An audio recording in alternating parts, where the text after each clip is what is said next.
अस्सलाम वालेकुम, welcome to my channel novel stock. कैसे हैं आप सब लोग? उम्मीद करती हूँ सब खैरियत से होंगे। नॉवल असीरे जहाँ की एपिसोड 28 आपकी खिदमत में हाजिर है, जिसे लिखा है हया खान ने। अगर आप मेरे चैनल पर नए हैं तो काइंडली चैनल को सब्सक्राइब करके कमेंट, लाइक और शेयर जरूर कीजिए। तो आइए एपिसोड की तरफ चलते हैं। उनकी गाड़ी सुल्तान मेंशन के रास्ते की तरफ बढ़ी तो अर्शिया ने पलटकर यारम को देखा और फिर रास्ते को। ये कहाँ लेकर जा रहे हो मुझे? अपने घर जाऊंगी मैं, ऐसे नहीं जाना चाहती मैं तो आपके साथ। हमारी प्रॉपर शादी तो हुई ही नहीं। अर्शिया ने हड़बड़ाकर तुम कहते कहते आप कहा और अपना इरादा बताया, जबकि माथे पर लकीरें भी आ गई थी उसके। यारम खामोशी से ड्राइव करता रहा। उसे जवाब देना जरूरी नहीं समझा कि अर्शिया ने गुस्से से उसकी स्ट्रेनिंग पर हाथ मारा। यारम ने आंखें मीचकर खोलते पलटकर उसे देखा था। बेवकूफ लड़की, आराम से बैठो, गाड़ी है ये, एक्सीडेंट करवाओगी। यारम दबी दबी आवाज में घुर्राया तो अर्शिया डरकर दरवाजे पर जा लगी, जबकि चेहरे के तासरात से जाहिर न होने दिया। बेवकूफ होंगे आप खुद, मुझे मेरे घर छोड़कर आए। अर्शिया दरवाजे से लगे लगे ही गुस्से से बोली तो गाड़ी चिर की आवाज से रुकी। यारम ने खूनखार नजरों से उसे देखा। देखो लड़की, मेरी बातों को गौर से सुनो। हमारी ना ही कोई प्रॉपर शादी हुई है और ना ही ये रिश्ता प्रॉपर है, इसलिए तुम वही करोगी जो मैं कहूंगा। दूसरी बात, मेरे घर में मेरी आनी है, उनके सामने तमीज से और इज्जत से पेश आना। उनके मामले में मैं कोई कोताही बर्दाश्त नहीं करूंगा। तीसरी और सबसे इम्पोर्टेंट बात, जब तक हम साथ हैं, जैसा मैं कहूंगा खामोशी से वैसा करो और वैसा ही पहनो ओढ़ो। लेकिन मेरे नाम के साथ अब कोई खिलवाड़ किया तो याद रखना अर्शिया यारम सुल्तान, वहीं कब्र बना दूंगा तुम्हारी। वो उसके करीब झुकता वार्न करने वाले अंदाज में बोला था कि अर्शिया माथे पर बल डाले उसे घूरने लगी। ये आप ऑर्डर किसे दे रहे हैं? मैं कोई गुलाम नहीं हूं आपकी, जो आप जैसा कहेंगे मैं वैसा करूंगी। अर्शिया प्योर ओरिजिनल है, मैं किसी के कहने पर किसी को इज्जत कम या ज्यादा नहीं देती। जो हकदार होता है इज्जत सिर्फ उसी को मिलती है। अर्शिया ने आंखें घुमाते खिड़की से बाहर झांकते हुए कहा तो यारम का दिल चाहा इस मगरूर लड़की का कुछ कर डाले। यारम सुल्तान मेंशन पहुंचते गाड़ी रुकी और पलटकर उसकी तरफ देखा, जो कभी अपने बाल ठीक कर रही थी, कभी दुपट्टा तो कभी शॉल को खुद से हटा रही थी। मुझे गर्मी लग रही है यारम, ये शॉल तो हटा दें, अब तो घर भी आ गया। वो झुंझलाते हुए यारम से बोली और गाड़ी में ही शॉल एक तरफ रखने लगी कि यारम ने उसके हाथ से शॉल पकड़ते उसे सख्त नजरों से गाड़ी से उतरने का इशारा किया और खुद गाड़ी से उतरा, जबकि अर्शिया तो गुस्से से सिर्फ उसकी आंखों को देख रही थी, जिनसे वो कब से उसे घुरे ही जा रहा था। अर्शिया अपनी फ्रॉक को संभालते गाड़ी से निकली और दुपट्टा जो जमीन पर लटक रहा था उसे गले से उतारकर हाथों में थाम गई। यारम ने गुस्से में दांत और आंखें दोनों भेजी और घूमकर उसके करीब आया और दुपट्टा उसके हाथों से छीनते उसके गले के आगे फैलाया, जबकि वो तो आंखें फाड़े बस उसी को देख रही थी,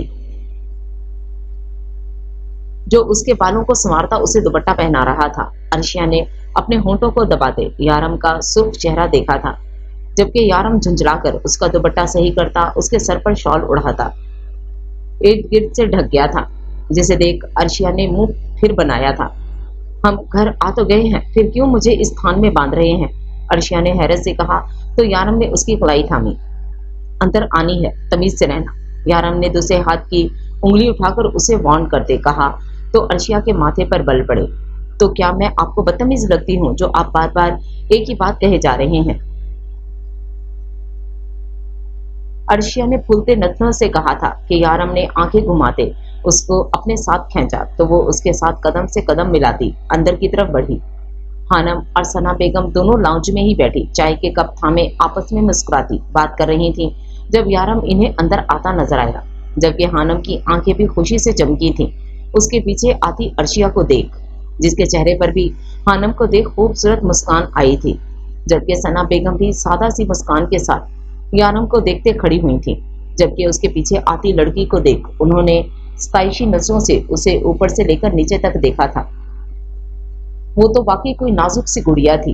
हानम ने उसकी खूबसूरती का बिल्कुल सही तज़किरा किया था। वो वाकई यारम के साथ जच रही थी कि उनके दिल ने बेसाख्ता ही माशाल्लाह कहा था। अस्सलाम वालेकुम बेटा, काफी देर कर दी, रात गए थे और सुबह आए हो। सना बेगम ने संजीदा चेहरे से कहा, लेकिन लफ्जों में शरारत नाच रही थी, जिसे महसूस करते यारम बमुश्किल ही सही मगर हल्का सा मुस्कुराया था। वालेकुम सलाम आनी, वो दरअसल काफी रात हो गई थी तो मुझे लगा कि सुबह ही निकलना चाहिए। यारम ने एक नजर अर्शिया को देखा और सना बेगम को जवाब दिया। सना बेगम मुस्कुराती अर्शिया की तरफ बढ़ी, जो खामोशी से अपनी सुनहरी आंखों के संग इन्हें देख रही थी। ये तो चांद का टुकड़ा ले आए हो बेटा तुम। उन्होंने अर्शिया के चेहरे को दोनों हाथों में भरते प्यार भरी निगाहों से देखते हुए कहा, तो वो खूबसूरत सा मुस्कुराई। अपनी तारीफ पर तो वो ऐसे खुश होती थी जैसे किसी बच्चे को टॉफी थमा दी जाए और वो खुशी से निहाल हो जाए। अल्लाह पाक तुम दोनों को हर बुरी नजर और बुरी बला से महफूज रखे, आमीन। उन्होंने अर्शिया की बलाएं लेते हुए कहा, तो वो मजीद खुशी से निहाल हुई, जो उसके चेहरे से साफ नजर आ रही थी। यारम ने गौर से उसका चेहरा देखा था, जो अपनी तारीफें सुनकर ऐसे खुश हो रही थी जैसे कोई पहली बार उसकी तारीफ कर रहा हो, जबकि उसे यकीन था कि उसके हुस्न का कितना चर्चा था। तुम दोनों साथ बहुत प्यारे लग रहे हो, सना बेगम ने मुस्कुराकर कहा। तो अर्शिया ने मुस्कुराते यारम को देखा, जो खुद भी इसी लम्हे उसकी तरफ पलटा था, और दोनों की नजरें आपस में टकराई थीं। यारम ने उसकी आंखों को देखते फिर उसके होंठों को देखा था, जो गुलाबी गुलाबी थे, हर मसनूई रंग से पाक। वो सरत से नजरें फेर गया। आए ना बेटा, अंदर आए। सना बेगम अर्शिया को अपने बाजुओं के हल्के में लिए अपने साथ अंदर ले गई थी, जबकि यारम और हानम वहीं खड़े रह गए थे।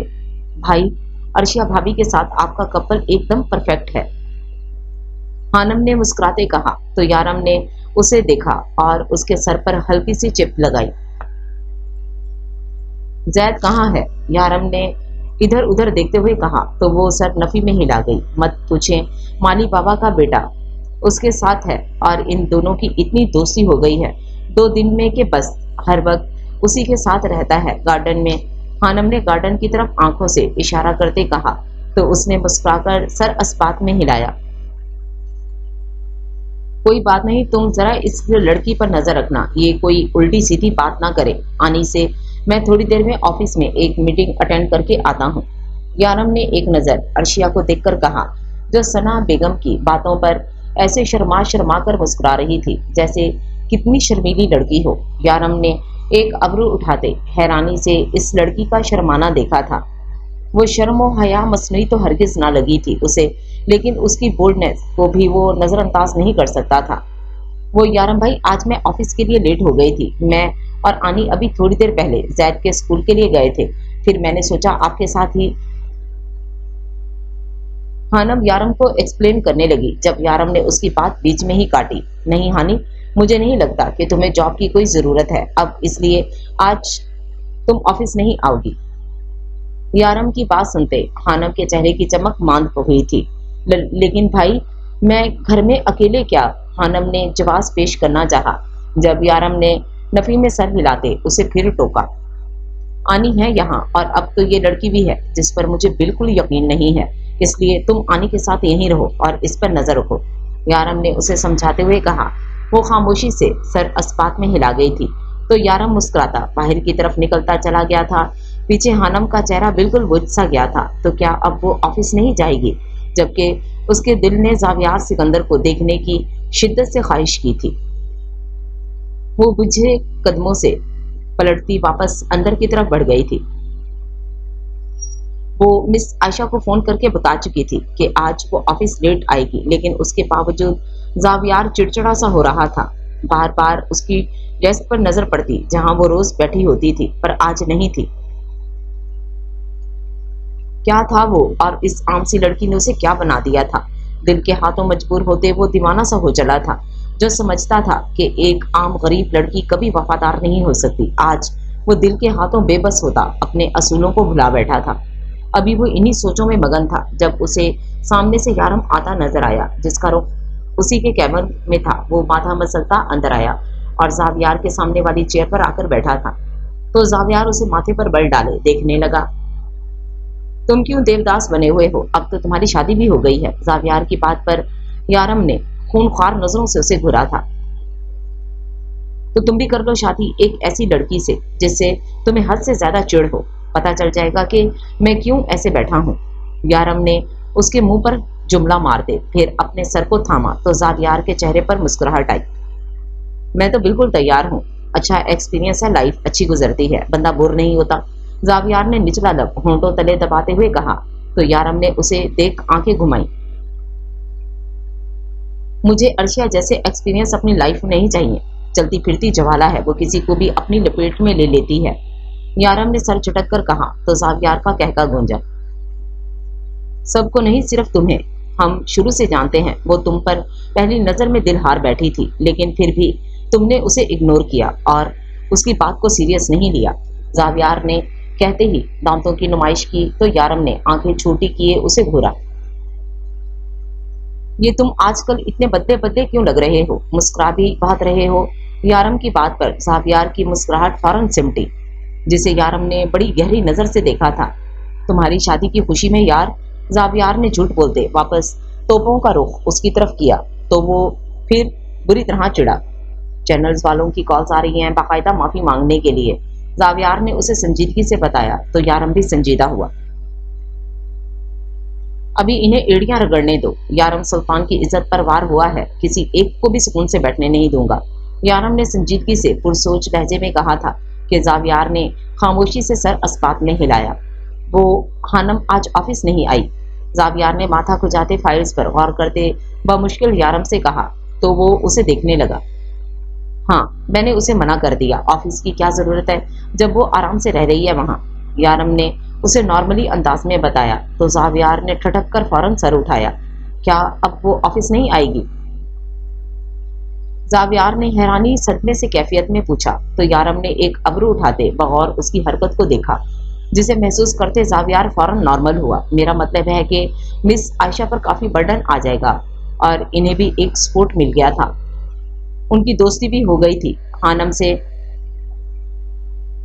वो एक के बाद एक आम सा जवाब पेश कर रहा था यारम के सामने, जो अभी तक उसे वैसे ही देख रहा था। अच्छा खैर, कोई बात नहीं, हम दूसरी असिस्टेंट रख लेंगे। It's okay. जावियार ने उसके तासरात एक थूक निकलते खुद ही अपनी बात रद्द कर दी। तो किसी ने उनका दरवाजा खटखटाया। सर, मीटिंग का टाइम हो चुका है, मिस आयशा ने मुस्कुराकर कहा तो वो दोनों अस्पात में सर हिला गए, जबकि जावियार ने शुक्र का कलमा पढ़ा था और केबिन से बाहर निकलता चला गया। वो आज पूरे 6 साल बाद पाकिस्तान की सरजमीन पर कदम रख गया था। लंदन जाने के बाद अक्सर कभी लिजा बेगम, कभी असफन साहब या कभी अर्शिया उससे मिलने चले जाया करते थे, लेकिन वो पाकिस्तान 6 सालों बाद आया था। वो इस वक्त उल्टे हाथ से लिगिश थामे दूसरे हाथ से बालों में हाथ फेरते दाएं बाएं गर्दन घुमाता अपनी थकन जाहिर करते हुए आ रहा था, जबकि लड़कियों ने पलट पलट कर इस हसीन जवान मर्द को देखा था जो सबको नजरअंदाज करता नाक की सीध में चलता जा रहा था। वो कहीं से भी यहाँ का शहरी नहीं लगा। ब्लैक पैंट के साथ व्हाइट शर्ट पहने वो उस पर ब्लैक ही जैकेट पहने हुए था। आंखों का रंग बहन से ज्यादा मुख्तलिफ न था। चौड़ी भवें हेजल ब्राउन सी आंखें जिसमें फिलहाल संजीदगी छाई हुई थी। बालों को माथे पर बिखेर रखा था जो आंखों के हम रंग थे। तराशी हुई बेड़ को चेहरे पर सजाया हुआ था। श्याम असफंद राना अर्शिया असफंद राना का भाई था, तो हुस्न में उससे मात कैसे खा सकता था। कदम बाहर लेते उसने एक कॉल की थी और ब्लैक मर्सिडीज उसके सामने खड़ी हुई थी। लेकिन ड्राइवर को थमाता, वो गाड़ी की चाबियां उससे लेता, खुद ड्राइविंग सीट पर बैठे वहां से रवाना हुआ था। गाड़ी रास्ते पर रवां थी जब शाम के साये ढले थे। उसे चारों तरफ से मगरिब की आजानें सुनाई दे रही थीं। यहाँ आकर लगा था वाकई ये उसका मुल्क है। आंखें मसरूर होते बंद हो गई थी और बंद करके खोली ही थी कि अचानक उसे अपनी कार के सामने कोई लड़की भागती हुई आती नजर आई। श्याम ने बरवक्त गाड़ी रोकी थी, वरना अभी वो उसकी गाड़ी के नीचे आ जाती। श्याम ने आंखें फाड़े इस लड़की को देखा था जो उसकी गाड़ी के सामने दोनों हाथों से चेहरे को छुपाए हुए खड़ी थी। वो लम्हे में गाड़ी से निकलता आगे बढ़ा था जहां एक लड़की सादा से कपड़े जो मिट्टी में अटे थे, बाल बेतरतीबी से कटे, दोनों तरफ बिखरे थे, हाथ समेत पूरा जिस्म लरज रहा था, आंखें सख्ती से बिछी हुई थीं। श्याम ने हैरानी से उसे देखा था और उसके चेहरे की तरफ अपने हाथ बढ़ाते उसके हाथों को थामा तो इन हाथों की कपकपाहट श्याम के थामते ही मजीद बढ़ी। वो मुंदी मुंदी आंखें खोल गई थी। श्याम बगौर उसे देख रहा था। काली स्याह आंखें जो वीरान थी, भीगी हुई थीं, इनमें दुनिया जहां का खौफ बसा था, जो श्याम को देखते सूखे पत्ते की तरह कांप रही थी। श्याम ने उसका चेहरा बगौर देखा था। गोरी रंगत पीली जर्द पड़ी थी, होंठ सूखे पापड़ हो रहे थे। वो अभी सामने खड़े वजूद को देख ही रहा था जब पीछे से किसी के चीखने की आवाज आई और उसके हाथों में थमे लड़की के हाथ बुरी तरह कांपे थे। वो बुरी तरह रोते रोते नफी में सर हिलाती उसे देखने लगी थी। ए लड़की को छोड़। पीछे खड़ा गार्ड श्याम पर गन तान कर बोला था, जबकि श्याम तो इस लड़की की आंखों में देख रहा था जो खौफ से थर थर कांपती उसको देखती बस नफी में सर हिला रही थी। श्याम ने उसके हाथों को अपने पीछे करते इस लड़की को पीछे छुपाया और शोला बार नजरों से उस इंसान को देखा था जो उस पर गन तान कर खड़ा था। श्याम ने एक कदम आगे बढ़ाया तो गार्ड ने उस गन पर पकड़ सख्त की। श्याम बिना रुके आगे बढ़ता गया और गार्ड इससे पहले गोली चलाता कि श्याम ने अपना पैर उठाते लात की सूरत में उसके हाथ पर मारा था और गन घूमकर श्याम राणा के हाथ में आई थी, जबकि गार्ड हैरान रह गया कि उसके साथ हुआ क्या है। श्याम ने आगे बढ़ते गन की पूंछ से उस गार्ड के सर पर वार किया कि वो सर थामता बेहोश होता जमीन पर गिरा।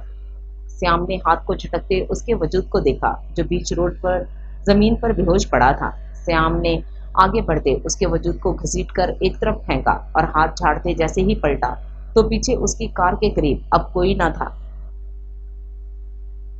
उसके माथे पर बल पड़े थे। वो लड़की कहाँ चली गई थी? श्याम ने चारों तरफ देखा लेकिन वो कहीं नहीं थी। वो सर झटकता कार में बैठने लगा था जब उसे किसी के सिसकने की आवाज आई और श्याम के डोर खोलते हाथ थमे। उसने कार के दरवाजे को यूं ही छोड़ दे कदम गाड़ी के पीछे दौड़ाए थे, जहां वो लड़की गाड़ी के पीछे रोड पर बैठी मुंह पर हाथ रखकर अपनी सिसकियां दबाने की कोशिश कर रही थी। श्याम ने हैरानी से उसे देखा था। शायद वो कुछ हद तक उसकी हालत को समझ रहा था। वो अपने कदम आहिस्ता आहिस्ता उसकी तरफ उठाने लगा, जो डर कर आंखें फाड़े उसी को देख रही थी, लेकिन अपनी जगह से हिली नहीं, या फिर उसके वजूद ने उसे इजाजत ना दी। श्याम पैर की उंगलियों के बल जमीन पर बैठा और उसके सामने हथेली फैलाई। वो लड़की कभी उसे और कभी उसकी हथेली को खौफजदा नजरों से देखने लगी, लेकिन उसे थामा नहीं। श्याम ने उसका हाथ थामना चाहा तो वो फौरन जमीन पर लड़खड़ा कर बैठी और पीछे की तरफ खिसकी, जबकि आंसू आंखों से टिप टिप गिर रहे थे। मेरा हाथ थामो, मैं तुम्हें कुछ नहीं कहूंगा, वो नरमी से उसे किसी बच्चे की तरह बहलाते हुए बोला। तो वो नम आंखों से उसे देखने लगी लेकिन कुछ ना बोली। देखो, मैंने तुम्हें इस बुरे आदमी से बचाया है ना? श्याम ने उससे नरमी से पूछा। तो वो थोड़ी देर सोचते नम आंखों से सर अस्पात में हिला गई। तो मैं अच्छा लड़का हुआ ना? श्याम ने उसे पूछा। तो फिर उसे देखती गई लेकिन कोई जवाब ना दिया, जबकि अब रोने में मजीद रवानी आई थी। उसे डर ये था कि कहीं से वो दरिंदा वापस ना आ जाए। वो रोती हुई यहाँ वहां देखने लगी जब श्याम को उस पर तरस सा आया। अरे प्यारी लड़की, रो क्यों रही हो? देखो, मैं तुम्हारी हेल्प करने आया हूँ। अगर तुम मेरी बात नहीं मानोगी तो वो बुरा आदमी उठ जाएगा। हमें उसके उठने से पहले यहाँ से भागना होगा। श्याम ने उसे बच्चों की तरह फुसलाते हुए समझाया तो वो डर और खौफ से अपनी आंखें बड़ी कर गई और नफी में सर हिलाने लगी। तुम नहीं चाहती ना वो हमें पकड़े? तो आओ, मेरा हाथ थामो। श्याम ने उसके आगे फिर हथेली फैलाई तो वो इस बार अपने दोनों कांपते हाथों से श्याम का हाथ थाम गई, ऐसे जैसे उसके हाथों के बीच श्याम का हाथ छुप सा गया था। श्याम ने एक नजर अपने और उसके हाथों को देखा और फिर बिना उसे छुड़वाए वो खड़ा हुआ तो उसे देखते वो भी खड़ी हुई। वो अपने दोनों हाथों से सख्ती से श्याम के हाथों को थामे हुए थी कि श्याम ने इन्हें छुड़वाना जरूरी ना समझा और उसे साथ लेता अपनी कार तक आया और उसे अंदर बिठाया तो वो घबराने लगी। लेकिन श्याम ने नरमी से उसे आंखों से इशारा किया तो वो उसका हाथ छोड़ गई। श्याम ने फौरन से उसके बराबर आकर बैठा और उसे पलटकर देखा, जो नंगे पैर थी और सीट पर दोनों पैर ऊपर रखती वो उनके गिर्द हाथ बांध गई थी। शायद वो हद से ज्यादा डरी हुई थी। श्याम ने खामोशी से उसका जायजा लिया। वो एक साइकिल था। कैसे ना समझता उसकी हालत को। श्याम ने गाड़ी स्टार्ट की और हल्की स्पीड में गाड़ी चलाने लगा। उसे डर था साथ बैठी लड़की किसी चीज से डर ना जाए या झटका खाकर गिर ना जाए कि उसने सीट बेल्ट भी नहीं लगाई हुई थी, और अगर وہ کوشش کرتا تو شاید اس لڑکی کا دم نکل جاتا، اس لیے وہ خاموشی سے بیٹھا رہا اور اسے لے کر وہاں سے روانہ ہو چکا جہاں اس کی منزل اس کا انتظار کر رہی تھی۔ وہ خاموشی سے بیٹھی تھی۔ اس وقت کے بعد سے نور نے زرمان سے کوئی بات نہیں کی تھی، سب کچھ ویسا ہی چل رہا تھا، لیکن نور خاموش سی ہو گئی تھی۔ اسے لگا تھا المیر سکندر کے سامنے ساری سچائی بتا کر شاید اسے صبر آ جائے گا، پوری نہ صحیح لیکن کچھ اذیت کم ہو جائے گی، لیکن ایسا نہ ہوا۔ اس کا دکھ کم نہیں ہوا، بلکہ اپنے اوپر ہوا ستم دہرا کر اس نے خود ہی اپنے زخموں کو نوچ ڈالا تھا کہ ان سے پھر سے خون رسنے لگا تھا۔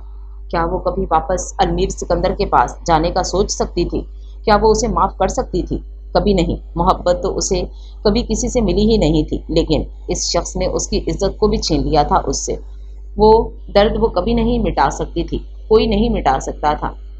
سنشائن وہ لاؤنج میں بیٹھی تھی آلیان کے ساتھ، جو خود ٹی وی میں کارٹون دیکھتا مگن تھا، لیکن نور اپنی سوچوں میں گم تھی۔ جب پیچھے سے مان کی آواز آئی، وہ ہوش میں آتے پلٹ کر دیکھنے لگی تو وہ شخص مسکرا کر اسے دیکھ رہا تھا اور پھر چلتا ہوا اس کے برابر رکھے سنگل صوفے پر آ بیٹھا اور مسکرا کر اسے اور آلیان کو دیکھے گیا۔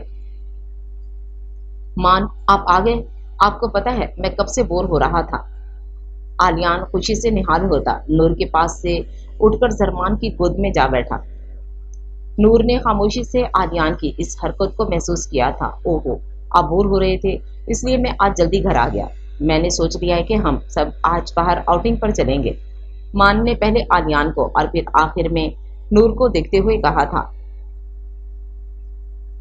جو سنجیدہ نظروں سے اسی کو دیکھ رہی تھی۔ مان کو اس کی خاموشی کھٹک رہی تھی، لیکن پھر بھی وہ مسکرا کر آلیان سے بات کرتا رہا اور بیچ بیچ میں اسے بھی مخاطب کر لیتا، جو خاموش سی بیٹھی اسی کو گہری نظروں سے دیکھ رہی تھی۔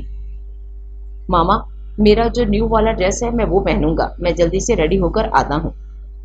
آلیان زرمان کی گود سے چھلانگ لگاتا ایکسائٹڈ ہوتے اپنے کمرے کی طرف بھاگ گیا تھا، تو مان بھی اب سنجیدہ ہوا اور نور کو دیکھنے لگا، جو نہ جانے کتنے لمحوں سے بنا پلکیں چپکائے اسی کو دیکھ رہی تھی۔ سنشائن، تم ٹھیک ہو؟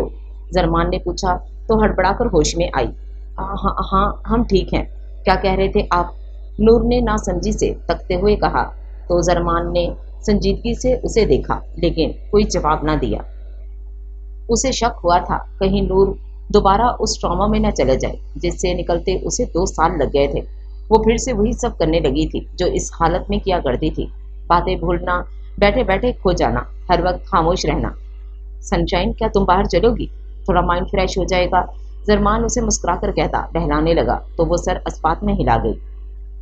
تو پھر جاؤ، اچھا سا ریڈی ہو جاؤ، زرمان نے کہا تو وہ اٹھ کر اپنے کمرے کی طرف بڑھ گئی۔ جب اسی لمحے زرمان کی مسکراہٹ تھمی، اسے وہ وقت یاد آیا تھا جب شمع بیگم کے انتقال کے بعد خالہ نور کو گہرا صدمہ پہنچا تھا۔ وہ ساکت سی ہو کر رہ گئی تھی، کھانا پینا سونے کے علاوہ وہ ہر وقت خاموش رہتی تھی، نہ کسی سے کوئی بات کرتی تھی، نہ کسی سے بات کا جواب دیتی تھی۔ زرمان اور ماہی کے کہنے پر وہ بمشکل ڈاکٹر کے گئے تھے، جس پر ڈاکٹر نے اسے شدید ذہنی دباؤ کا شکار بتایا تھا اور کہا تھا اسے زیادہ سے زیادہ خوش رکھا جائے ورنہ وہ دماغی مرض میں مبتلا ہو سکتی ہے۔ زرمان بے حد پریشان تھا اس چیز سے۔ اس لڑکی کی آزمائشیں کبھی ختم نہیں ہوئی تھیں جب سے وہ اس سے ملا تھا، بلکہ وہ تو پیدا ہوتے ہی آزمائشوں کا شکار بن گئی تھی۔ زرمان اور ماہی ہر وقت اسے زیادہ سے زیادہ خوش رکھنے کی کوشش کرتے۔ آلیان اس وقت بہت چھوٹا تھا کہ نور کو اس کا ہوش ہی نہیں ہوتا تھا، اسے زرمان ہی سنبھالتا تھا، اور یہی وجہ تھی کہ وہ زرمان سے بے حد کلوز ہو چکا تھا۔ نور کو 2 سال لگے تھے اس صدمے سے باہر آنے میں، جس کے بعد زرمان نے اسے بہت کنونس کیا کہ وہ اپنی پڑھائی کو شروع کرے، وہ سب کر سکتی ہے۔ زرمان نے اس کا دماغ دوسری جگہوں پر لگانا شروع کیا جس سے وہ اس اذیت سے باہر نکلے، تب جا کر وہ کچھ حد تک 2 سال میں خود کو کور کر پائی تھی۔ وہ خود بھی اس اذیت سے باہر آنا چاہتی تھی کہ اس اذیت کو وہ خود ہی مٹا سکتی تھی۔ لوگ اسے سمجھا سکتے تھے، بہلا سکتے تھے، لیکن وہ جو خود کر سکتی تھی وہ کوئی نہیں کر سکتا تھا، اور وہ تھی ہمت۔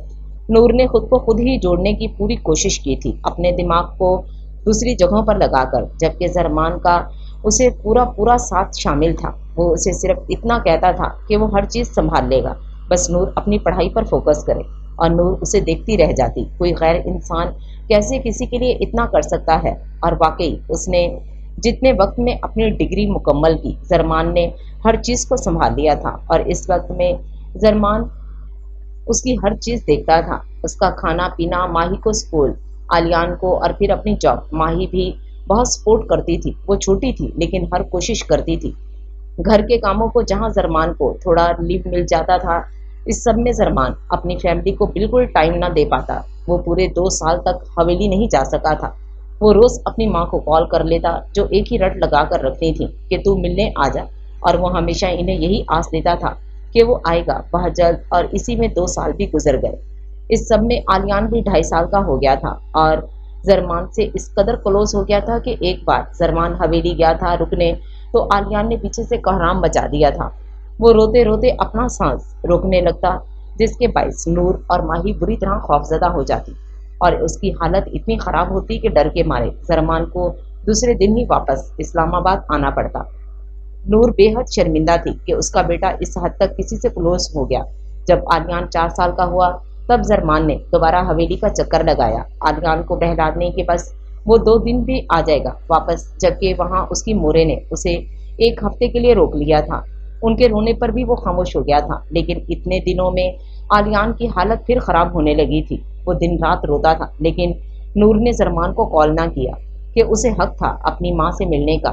وہ اپنے بیٹے کی خوشی کے لیے کسی کی ماں سے اس کا بچہ نہیں چھین سکتی تھی، لیکن زرمان نے جب نور کو کال کی تھی تو اس کے پیچھے سے بری طرح رونے اور چلانے کی آواز سے اس کا خود کا دل اچھل کر حلق میں آیا تھا، اور پھر وہ 2 گھنٹے میں اپنے گھر سے نکلتے اسلام آباد آ پہنچا تھا۔ یہ سوچ سوچ کر نور بہت شرمندہ ہوتی تھی کہ زرمان اپنی ماں سے نہیں مل پاتا اس کے بچے کی وجہ سے۔ اس نے مان کو بہت سمجھایا، لیکن اس نے ایک نہ سنی تھی اس کی۔ نور کو اس ٹراما سے باہر نکالتے زرمان نے اسے ایک نئی زندگی دی تھی، اس سے اس کے بچے کے لیے، اپنی بہن کے لیے زندہ رہنا تھا۔ اس کی زندگی ابھی ختم نہیں ہوئی تھی، اور ان سب میں چلتے زرمان کے دل میں نور کے لیے ایک ایسا مقام پیدا ہو گیا تھا جو کبھی کسی کا نہیں ہو سکتا تھا۔ وہ اس سانولے چہرے کا عادی ہو گیا تھا۔ زرمان نے اس کی سوچ کو اپنے لفظوں اور اپنے ساتھ کے ساتھ اس قدر بلند کر دیا تھا کہ اس کے چہرے کی چمک واپس آنے لگی تھی۔ وہ جو ہنسنا بھول گئی تھی اب صبح و شام کھلکھلاتی تھی، جو بولنا بھول گئی تھی اب ہر وقت کبھی مان کو، کبھی ماہی کو، کبھی زرمان کو ڈانٹتی رہتی تھی۔ اور ایسے ان کی خوشیوں بھری زندگی ایک نئی ڈگر پر چل پڑی تھی جب ایک دن نور غوری انڈسٹری میں انٹرویو دینے گئی اور یارم سلطان نے اسے جاب دے دی۔ وہ بے حد خوش تھی، یہ اس کی پہلی جاب تھی اور ایک اچھی کمپنی میں جاب ملنا اس کے لیے بہت بڑی بات تھی۔ جب دوسرے ہی دن اس کی نظر زاویار سکندر پر پڑی اور نور کو لگا تھا جیسے کسی نے ایک لمحے میں اسے اس حال سے اٹھا کر ماضی میں پھینک دیا ہو، لیکن سب کے منہ سے المیر سکندر کی جگہ زاویار سکندر سنتے اسے ایک جھٹکا اور لگا تھا۔ اس کی گرے آئیز دیکھتے نور کو حیرانی ہوئی تھی۔ وہ اس کے جیسا دکھتا تھا، لیکن وہ المیر سکندر نہیں تھا۔ گھر پہنچتے اس کی بہت بری حالت تھی۔ اس نے زرمان کو سب بتایا اور اس سے کہا کہ وہ یہاں ہرگز جاب نہیں کرے گی، بلکہ اسے جاب ہی نہیں کرنی، وہ گھر سے نکلنا ہی نہیں چاہتی اب۔ اس کی حالت دیکھ زرمان نے اسے سمجھایا تھا کہ 4 سال گزر چکے ہیں اس واقعے کو۔ وہ جو کہتی ہے کہ وہ اب بدل گئی ہے تو یہ اس کا امتحان تھا۔ وہ کیسے صرف ایک شکل دیکھ کر یہ فیصلہ کر سکتی ہے کہ اب اسے گھر سے باہر نہیں نکلنا؟ زرمان نے اسے حوصلہ دیا تھا اور اسے یہی سمجھایا تھا۔ زاویار سکندر کے بارے میں پتہ لگواتے اس نے نور کو سمجھایا تھا کہ المیر سکندر اس آفس میں نہیں ہوتا، یہ کمپنی یارم سلطان اور زاویار سکندر چلاتے ہیں، اور اگر المیر آ بھی جائے تو وہ ایسے ریئیکٹ نہیں کر سکتی۔ اسے مضبوط ہونا پڑے گا، خود کے لیے، اپنی بہن کے لیے، اپنے بچے کے لیے۔ وہ اپنے ماضی کے پیچھے، ایک غیر شخص کے پیچھے اپنی فیملی کو نہیں بھول سکتی۔ اس کی بات سنتے نور نے خود کو ہمت اور حوصلہ دیا تھا اور اس نے اس کمپنی میں کام شروع کر ہی دیا تھا۔ لیکن آج المیر وجاہت سکندر پھر آ گیا تھا اور اس نے آ کر جو کھیل کھیلا تھا وہ حالہ نور کو پھر انہی سالوں میں واپس لے کر جا رہا تھا۔ زرمان نے بہت مشکل سے اس کی زندگی میں نئی روشنی بھری تھی، اسے اس خوفناک ماضی سے نکال کر کسی حال کی اور مستقبل کی روشنیوں سے آشنا کروایا تھا، اور المیر سکندر ایک جھٹکے میں پھر حالہ نور کو बर्बाद नहीं कर सकता था। वो ऐसा हरगिज होने नहीं देगा। जरमान माजी की सोचों में गुम था जब आलियान भागा हुआ उसके पास आया। आई एम रेडी मान। मॉम हमेशा देर करती हैं। आलियान ने मुंह बनाते फिर माँ की शिकायत की थी, इससे जिस पर मान ने उसकी नाक को खींचा। माँ के दुश्मन, जरमान ने हंसते हुए कहा। तो इतने में नूर बाहर आई। डार्क ग्रीन कलर के सूट पहने वो खुले बालों को कैचर में कैद किए, हाथों में एक हल्का सा ब्रेसलेट पहने वो उन तक आई। चले, नूर ने मान को और आलियान को मुस्कुराकर देखते हुए कहा। तो वो दोनों होश में आए। मॉम, आप हमेशा इतनी प्रीटी कैसे लग सकती हैं? आलियान ने मासूमियत से कहा, जबकि जरमान ने भी मासूम सी शक्ल बनाकर गहरी सांस भरी। वो बच्चा वाकई उसके दिल की बात कह गया था। क्योंकि आपकी आइज प्रीटी हैं, इसलिए आपको सब प्रीटी लगते हैं। इसमें हमारा तो कोई कमाल नहीं है। नूर ने उसके करीब झुकते उसके बालों को अपने हाथों से संवारते हुए कहा, जबकि जरमान तो उसके झुकने पर उसकी महक को महसूस करके अपनी आंखें बंद कर गया था और मसरूर होते इस खुशबू में गहरा सांस भर गया था। नूर की बात पर आलियान ने मुंह बसोरा। ऐसी बात नहीं है मॉम, मुझे माही बिल्कुल अच्छी नहीं लगती। She always tease me. Aliyan अभी बोला ही था कि माही माथे पर बल डाले कमरे से बाहर आई। क्या बोले मोटू? माही रफ से हुलिये में बाहर आते बोली तो आलियान ने अपनी जुबान दांतों तले दबाई, जबकि जरमान तो अब दिल खोलकर हंसा था। माही, नूर ने उसे वार्न किया। आप इन्हें तो कुछ कहती नहीं है, बस माही माही करती रहती हैं। माही ने फौरन मासूमियत से कहा तो आलियान भी हंसा। माही, तुम नहीं चलोगी हमारे साथ? जरमान ने उसे घर के हुलिये में देखते हुए कहा तो वो नफी में सर हिला गई। नहीं मान भाई, मेरा असाइनमेंट है, आप लोग जाएं। माही ने मना करा तो वो खामोशी से सर अस्पात में हिला गया। चलो बेस्ट ऑफ लक, हम चलते हैं। जरमान ने आलियान को गोद में उठाया तो नूर भी माही को ताकीद करते वहां से रवाना हुई। आप ही बहुत वक्त ले रही हैं, अब तो समझ जाएं कोई ऐसे ही अपनी जिंदगी के 5 साल आपके पीछे बर्बाद नहीं कर गया। माही ने नूर की पुश्त को देखकर हल्की आवाज में कहा था, जो अब जा चुकी थी। माही ने अफसोस से नफी में सर हिलाया था और दरवाजा बंद कर गई थी। मैं सोच रहा था कि आनी से मिल लूं। वो लोग अभी ऑफिस से बाहर ही निकले थे जब जावियार ने यारम से कहा, खैरियत, कल तो मिले थे। यारम ने पलटकर उसे ताज्जुब से देखते हुए कहा, हाँ तो क्या मैं मिल नहीं सकता उनसे? जावियार ने फौरन माथे पर बल डालते उससे पूछा। नहीं, मैंने तो ऐसा नहीं कहा, मिल लो। यारम कंधे उचकाता अपनी कार में बैठ चुका था, जबकि जावियार ने भी सुकून का सांस भरा। रोज रोज चक्कर लगाने से तो रहा, उसे कोई परमानेंट इलाज करना था अब, और उसे पता था अब उसे क्या करना है।